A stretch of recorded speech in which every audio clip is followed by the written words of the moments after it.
برداشت کا جو بیسک ایلیمنٹ ہے نا، اس کے پیچھے جو سائنس ہے، جو سوسیولوجسٹ میں، اینتھروپولوجی میں، وہ اس طریقے اس جگہ تک پہنچ رہے ہیں جہاں پہ اللہ نے اپنے قوانین کے تھرو، انبیاء کے تھرو ایک میں آپ کو مثال دیتا ہوں تاکہ آپ کو سب کو پتہ چل جائے کہ ایک مینٹل ایکسپیریمنٹ، سائیکولوجیکل ایکسپیریمنٹ ہے جو ہر بندے کو کرنا چاہیے اپنے ساتھ، کہ اگر آپ کو یہ لگتا ہے کہ اگر آپ کے پاس ٹائم مشین ہو اور آج بھی اسی طریقے سے ہم یہی کپڑے پہن کے یہی سوچ کے ساتھ اتنی کتابیں پڑھی ہوئی ہیں، ایک دوسرے کو جانتے ہیں، ٹائم مشین میں جائیں اور 1400 سال پہلے ابو بکر صدیق کے، عمر بن الخطاب کے، علی بن ابی طالب کے، یا پھر نبی علیہ السلام کے ڈائریکٹ مدنی دور کی، کیونکہ اس وقت اسٹیٹ بن چکی تھی، 10ویں ہجری تک پہنچ جائیں، تو آپ کو پتہ چلے گا کہ اتنی لبرٹی ایک انڈیویجول کو تھی نا، اتنی اوپننس تھی کہ امریکہ میں بھی آج وہ نہیں ہے۔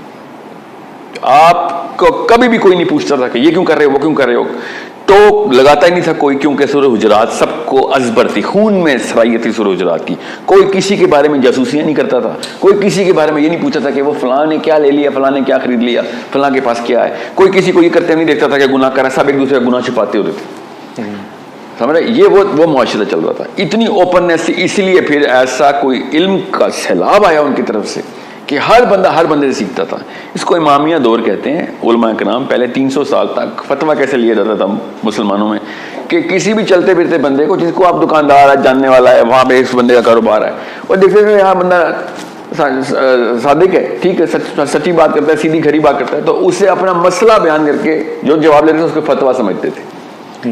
اتنا اوپن تھا، کبھی کسی کو پتہ نہیں تھا کہ فرقہ کیا ہوتا ہے، تو لائن کہاں پہ ڈرا کرنی ہے، کہ اس کا اسکول آف تھاٹ کیا ہے، میرا اسکول آف تھاٹ کیا ہے۔ اس کو امامیہ دور کہتے ہیں۔ 300 ایئرس تک مسلمانوں کو پتہ ہی نہیں تھا کہ فرقے کا لفظ بھی کہیں سے کرتا ہے، اور آج کل کی سب سے مشہور حدیث کیا اسکولوں کی دیواروں پہ لکھی ہوئی ہے بے وقوفوں نے، ناہنجاروں نے، کہ نبی علیہ السلام نے ارشاد فرمایا میری امت کے، بنی اسرائیل کے 71 فرقے ہیں، تو میری امت کے 72 فرقے ہوں گے، اور پھر جو بھی نبی علیہ السلام نے آگے شاف، سب کو حدیث یاد ہے۔ میں مطلب ایک سوشل ایکسپیریمنٹ سمجھ لیں اس ویڈیو کو، آپ کو اگر حدیث کا پتہ ہے تو آپ صحابہ سے بھی بڑے عالم ہو گئے، صحابہ کو بھی یہ حدیث نہیں پتہ تھی۔ یہ حدیث بعد میں پروپیگیٹ، یقیناً صحیح حدیث ہے، صحیح تو نہیں، خیر ترمذی میں کوٹڈ ہے، مگر اس کی صحت کے اوپر بحث ہے کہ کچھ علماء نے کہا کہ اس میں ایسا تردد نہ کریں، بس چین منقطع ہے، باقی متن ٹھیک ہے اس حدیث کا، مگر اس کا یہ مطلب نہیں ہے کہ یہ چارٹر ہے ہمارا۔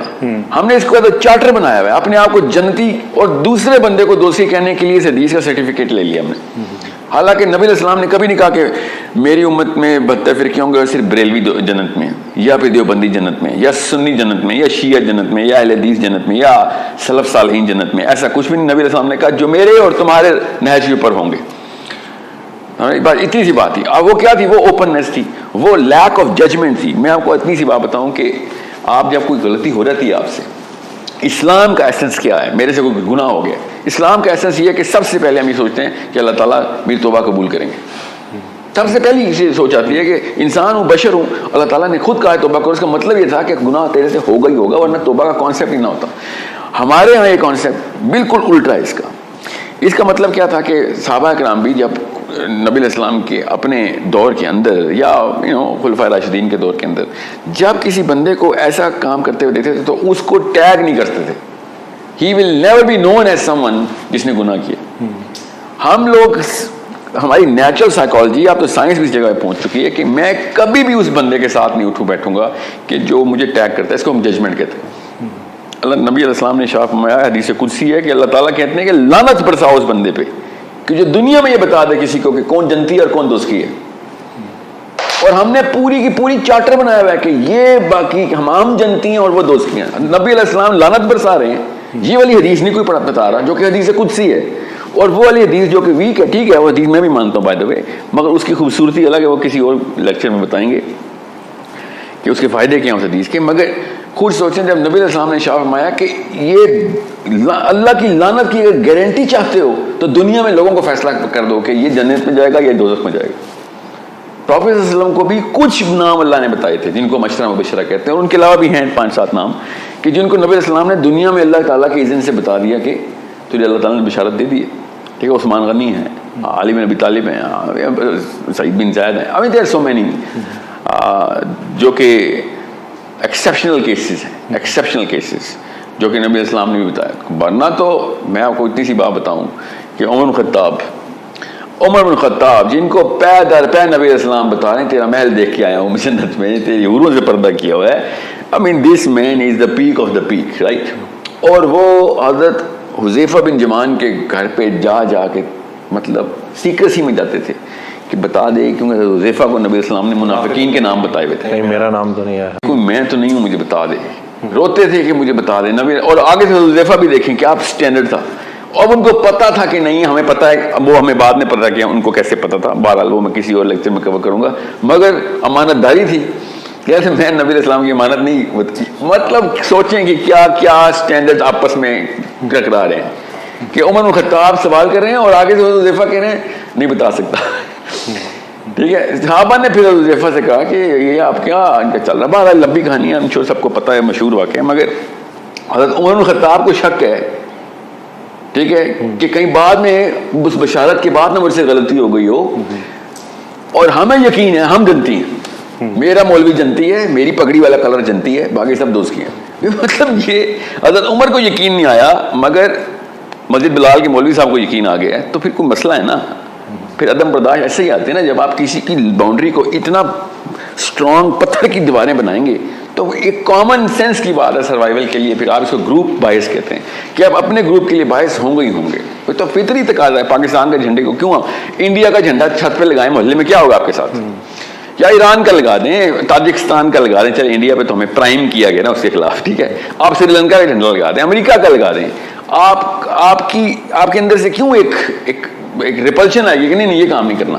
Because you are identified as a group, اور گروپ کے لیے آپ پھر اپنی باؤنڈری خود بناتے ہیں کہ گروپ کے باؤنڈری بناؤ اور میں ویسا ہی ہو جاؤں جیسا میرا گروپ ہے, میرا گروپ ویسا ہی ہو جائے جیسا میں ہوں. اس کو گروپ باعث کہتے ہیں. اور اس کے خلاف کوئی صحیح بات بھی کر رہا ہو تو آپ کو غلط لگتی ہے, اس کو باعثنس کہتے ہیں.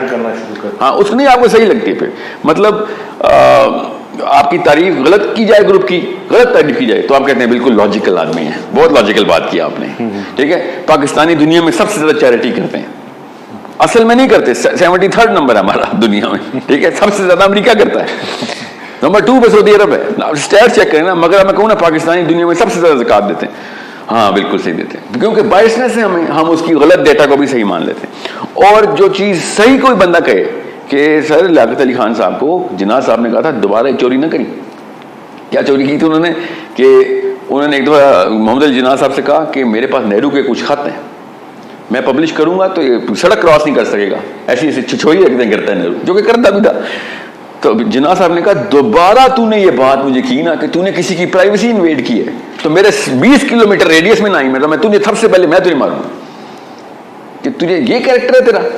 اب میں یہ واقعہ سناؤں, سوچیں ذرا, اندر سے خون کے نا کلاٹنگ شروع ہو جائے گی. لیاقت علی خان کے خلاف بات, اور میں جناح صاحب کی تعریف کر رہا ہوں ادھر.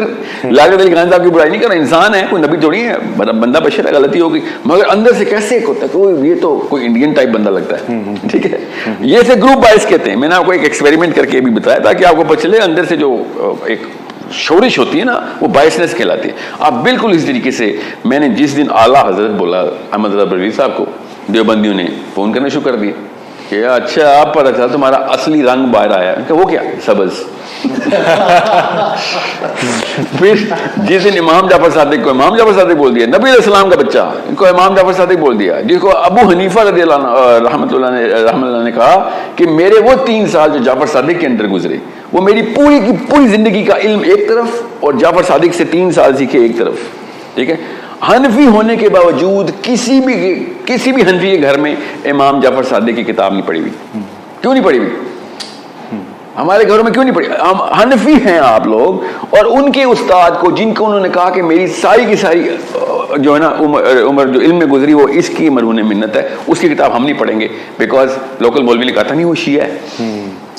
اس کو گروپ باعث کہتے ہیں اور کچھ بھی نہیں. ابو حنیفہ یہ سن لیں تو ابو حنیفہ خود آنکھوں سے روئیں گے کہ یار یہ فالوور ہے, تم حنفی کہتے ہو, لعنت اللہ آپ لوگوں کے اوپر کہ اپنے آپ کو حنفی بھی کہتے ہو اور میرے استاد کو گالیاں دیتے ہو. سو اٹس اے بائسنس جو کہ پھر ایبسولوٹ سائیکالوجی کریٹ کرتی ہے. گروپ بائس کا نیکسٹ اسٹیپ ہوتا ہے ایبسولوٹ سائیکالوجی کے. ایبسولوٹ سائیکالوجی کا مطلب ہوتا ہے 100 سے ملٹیپلائی کریں یا 0 سے ملٹیپلائی کریں کسی بھی چیز کو. آپ مجھے پسند ہیں یا میرے گروپ کے ہیں